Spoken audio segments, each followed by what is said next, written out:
Hello, everyone. Welcome to this first presentation on why and how to review for CVIR, an editor's perspective. My name is Tiago Bilhim, section editor for embolisation in CVIR. So in the next 10 minutes, I'll try to first convince you that reviewing is fun and is actually, and you can learn a lot. So this is the first 5 minutes I'll be discussing with you all why we should review papers for CVIR, and then focus the last 5 minutes on how to review for CVIR. So starting with why should we review papers, and namely for CVIR, I think, at least in my personal opinion, one of the main reasons is because you can really learn a lot. You learn a lot from other reviewers' opinions and comments. You learn a lot from the editors' comments. You also learn a lot on how we should report and write our data, our results. And of course, keep in touch with all cutting-edge technology, with all cutting-edge new information in IR literature. So you're actually ahead of time. So you're able to be in touch with all of the most relevant news that are not yet available for everyone. So it's actually very interesting to be in this reviewing process. And also it's sometimes very rewarding to see how the paper initially was presented before final acceptance and the final paper that was eventually published. Why for CVIR? Well, basically, we as interventional radiologists all belong to this big family, which is CHULC, and CVIR is the official journal of CHULC. So I think if you are reviewing for any kind of journal, I think CVIR is the main journal where you should review. And of course, if you do a lot of reviews and if you do a lot of very good reviews, we can eventually have you as a part of the CVIR journal as an editorial board member. I initially reviewed a lot of papers for CVIR, and Klaus, I think, liked a lot of the papers that I reviewed, and he initially invited me to be an editorial board member, and now I'm section editor for embolisation. So it's through reviewing that you are able to also go ahead in editorial roles in these journals, and CVIR is not an exception. And with this in mind, you can help CHULC and the IR community to have more and better papers. So the idea here is to have a more homogeneous quality in reporting data, a more homogeneously level of quality when you see IR papers in CVIR, and this is what we want, and this is where we want to reach. So a homogeneous high level of quality in reporting data in IR journals and CVIR. Of course, if you work at a university hospital, or if you have academic perspectives as myself, I also teach at university, medical university, so this is also a relevant thing to have. And in the end, it's like running for pleasure. If you like to do this, this is something that it's actually not that boring. And can actually be fun. So it's all about also doing what you like. If you really don't like doing this, then probably this is not the best thing for you, and probably you're not even at this workshop.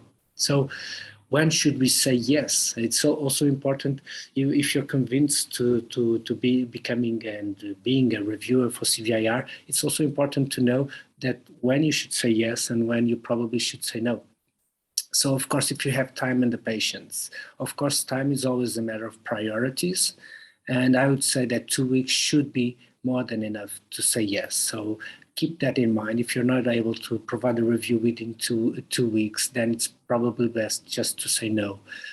And what about expertise? People think you should be an expert. Well, I argue that IR is already an expertise. So if you are an interventional radiologist, hardly any kind of topic will be out of your league to review. Of course, if I'm asked to do a review on physical properties of water or stone or pharmaceutical paper, I won't be able to do it. But within IR realm, I think most interventional radiologists do not be an expert on PAE or TACE or uterine fibroid embolization. I mean, you're already an interventional radiologist. And of course, you have to be interested on the subject. If the subject is not interesting for you at all, then you won't be providing a good review. It's also important when not to say yes, when to say no to our invitation. And actually, if you don't have the patience, if you don't have the time, the worst thing you can do is accept and then do not provide the review, because this will delay our reviewing process at least 2 to 3 weeks. We aim to provide a balanced review for all authors within 4 weeks, so in less than 1 month. This is our goal. And each time a reviewer accepts and fails to provide the review, this will have a huge impact in delaying the editorial decision. And of course, if you do not know anything about the topic, or if you feel your decision might be biased because you know the authors or some other reason why you could have a biased decision. So just some pearls before I go into how to review. Actually, this is really important to especially when you're starting, you're like trying, when the end of the review, trying to understand if you did the right or the wrong choice in regarding the manuscript decision. But actually, there are no right or wrong answers for manuscript faith. And reviewers make suggestions. It's actually up to the editor to take the decision. So, of course, the editors will take into consideration all the suggestions made by reviewers. But it's more important what you say and write and the suggestions you make to authors than actually the decision or the suggestion that you make in the end. And another question that people usually ask, how much time I need, it's very variable. I'd say it depends a lot on your expertise in reviewing papers, how much you know about that specific paper, and also about the paper, if the paper that you're reviewing needs a lot of work or not.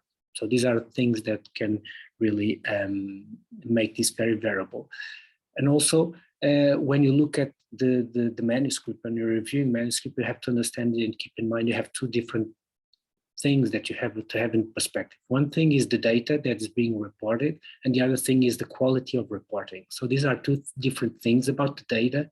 There is little we can do. If the data is not good, then there's nothing that you can do about it. You can ask sometimes authors for more data or more specifics, but this is actually up to the authors. But if the problem is poor reporting, this is where the reviewing process might help authors to improve the way they're reporting their data. But this is something that you have to understand when you're reviewing a paper, if we're talking about data quality or the reporting quality. So how should we review for CVIR?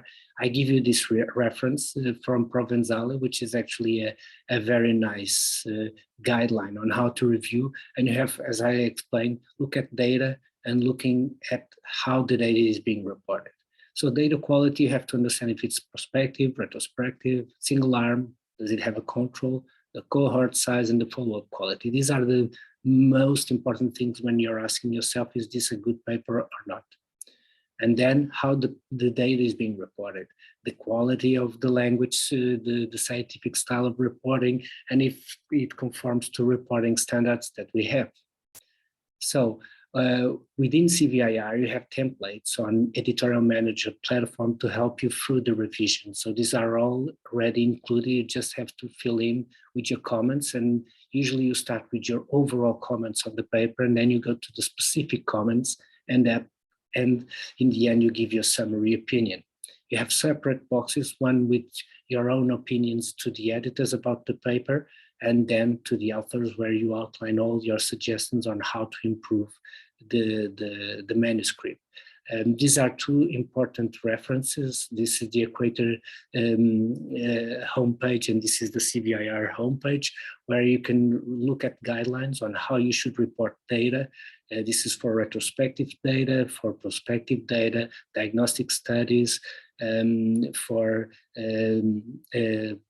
study protocols, and for meta-analysis. You have guidelines on how to report. You have to check if the authors are respecting or not these guidelines.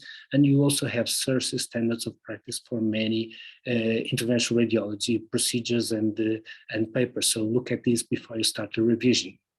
So the main goal is helping authors to improve manuscript quality, so be nice, make positive suggestions and avoid negative critics, and provide a thorough and balanced review with suggestions to all authors on how they can improve manuscript quality, starting with general formatting and language style issues, and going to reporting of quality if they followed CIRSA standards and they followed the guidelines on how to report data, and also at the quality of data. Is the study novel?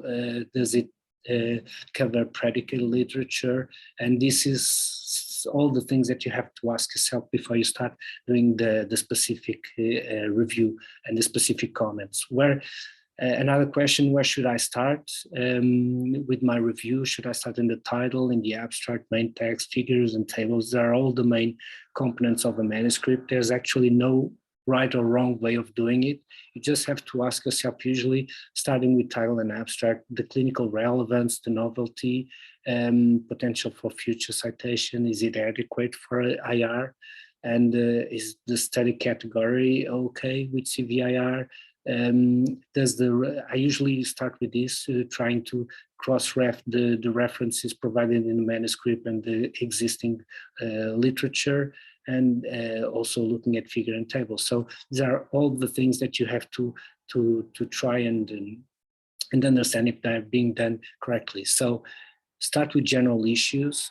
If the manuscript category is okay, if the study is novel, the references are adequate to the purpose of the study, if it's interesting for the IR community, even if it's well written. And then you go into the detail with the specific comments, going through title and abstract, figures and tables, main text. Usually I like small, short intros and not too long discussions. Methods and results usually should be around 2/3 of the whole manuscript text. So what to look for in image and tables? Are they clear, easy to understand? Do they need labels, or are they correctly labeled? Some general rules: usually avoid first-person verbiage, no single-sentence paragraphs, no claims of primacy, spell out all abbreviation first-time use, both in title, abstract, main text, tables, and legends. Intro be short and concise. Always end with study purpose. Methods, it's really important. Is the study generalizable, reproducible? Subheadings are very useful here, usually. Results should be reported orderly based on the way they were presented in methods, with baseline data, follow-up time, outcome measures. And finally, discussion cut to the point. Do not repeat results, and highlight how the results presented with this manuscript are relevant or not. So, and also never forget about the limitations paragraph before the conclusion, which is something that sometimes authors still forget to talk about. Some things that you should try and avoid: providing a suggestion to reject or accept with without any more comments to the authors. This is not the goal.